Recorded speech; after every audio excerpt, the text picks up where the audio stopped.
예수님은 우리의 구원자고 주님이시고 양식이시고 음료가 되시고 의복이 되신다. 그러나 그런 면만으로는 부족한 점이 있다.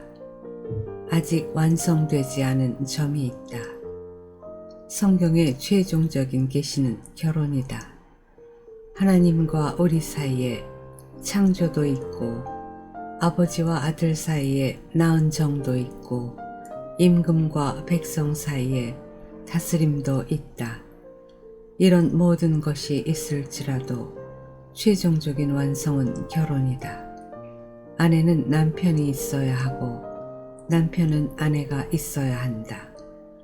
성경의 최종적인 계시는 결혼이다. 창세기 1장과 2장에서 마지막 계시는 아담과 하와가 결혼하는 것이다.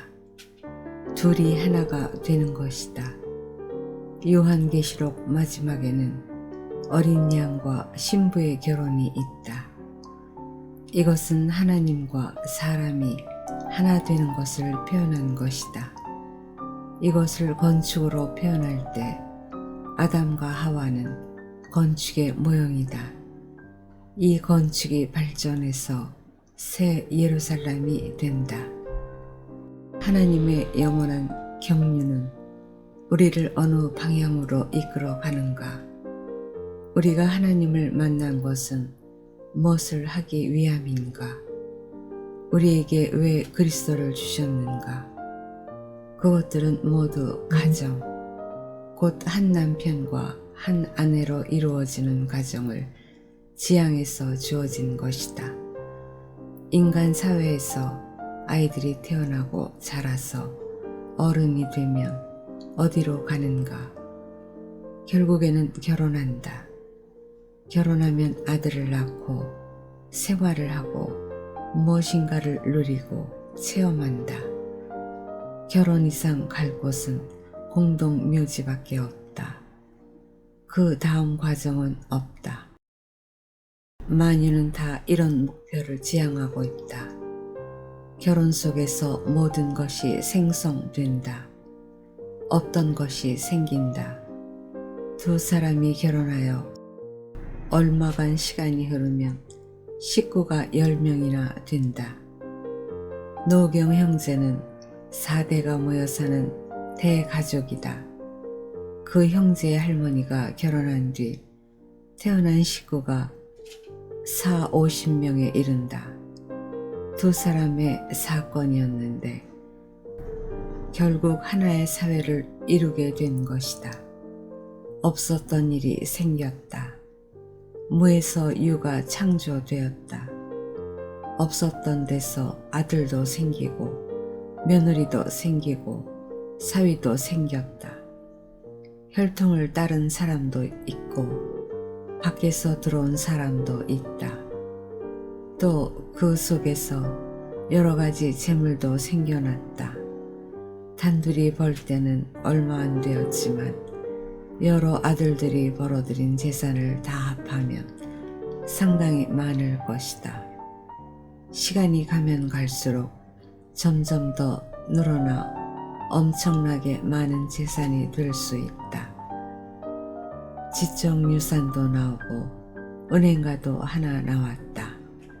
보험회사 직원도 나왔고 선생도 나왔다. 상상하지 못한 여러 가지가 나왔다. 결혼은 신비한 것이다. 하나님이 천지를 창조할 때 빛도 나오고 달도 나오고 해도 나오고 식물도 나오고 동물도 나왔던 것처럼 결혼 속에서 모든 것이 나온다. 없던 것이 생긴다. 결혼은 마지막인 것 같으면서 시작이다. 결혼이 반복되면서 인류 역사가 진행한다. 하나님과 우리 사이, 그리스도와 교회 사이도 이와 같다. 우리는 맨 처음에 하나님의 부름을 받고 그리스도를 만난다. 그리스도를 만나면 말씀을 듣게 되고 양식을 먹게 되고 마지막에는 우리와 그가 하나 된다. 그와 완전하게 하나 될 때 생산이 있다. 그 전까지는 받아 먹는 것밖에는 없다. 하늘에서 만나를 받아 먹듯이 하나님이 준비해 주신 양식을 받아 먹는다. 그러나 생산은 안 된다. 그리스도와 결혼했을 때 비로소 생산이 가능하다.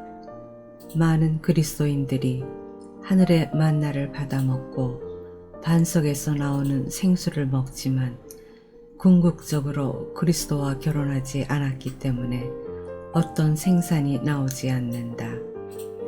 항상 받아 먹을 수밖에 없는 사람이지 무엇인가를 재생산할 수 있는 사람이 되지 못한다. 결혼은 최종적인 하나님의 경륜이라고 할 수 있다. 우리는 그리스도를 누구로 맞이했는가? 참 남편으로 맞아서 그와 합하여 생산을 일으키는 사람이 되는가? 그렇다면 우리는 그것이 안식처가 될 것인가? 그때 우리는 건축이 된다. 두 사람이 만나 건축이 된다. 두 사람이 건축이 되니까 아들과 딸들이 나온다. 아들과 딸들이 또 하나의 건축이 된 것이다. 그래서 하나의 가정을 이룬다. 요즘은 산하 제한을 해서 식구가 2~3명 정도지만 옛날에는 아들이 10명씩 우글우글 한다. 그것은 큰 집이다. 두 사람이 결혼했는데 큰 집을 건축하게 된 것이다. 교회도 이와 같다. 그리스도와 한 사람이 결혼했는데 그로 말미암아 많은 가족이 생겨난다. 한 가정을 이루게 된다. 이것이 안식처다. 내가 그리스도를 만나서 만족하고 행복한 것도 사실이지만 안식은 어디에 있는가? 안식은 그리스도인 남편과 결혼하여 가정을 갖는 데서 온다. 이것은 남자보다 여자에게 더 필요한 것 같다. 남자들은 가정이 없어도 돌아다니며 얻어먹을 수도 있지만 여자들은 가정이 모든 것인 것 같다. 우리 집의 경우도 나는 떠돌이로 정처 없이 다닐 수 있는데 아내는 그렇지 않다. 아내는 집밖에 없다.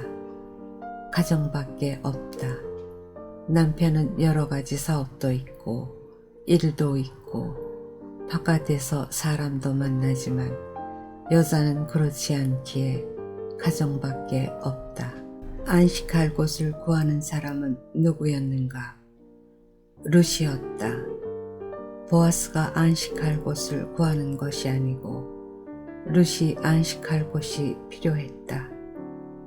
룻은 좋은 땅에 왔고 이제는 이삭을 주어서 보리 한 호멜을 가지고 갈 수도 있었지만 문제는 자기에게 안식할 곳, 즉 남편이 없다는 것이었다. 남편은 곧 집이고 가정이고 안식처이기 때문에 룻에게는 절대적으로 남편 될 보아스가 필요했다. 보아스는 그리스도의 예표다. 정확한 예표다.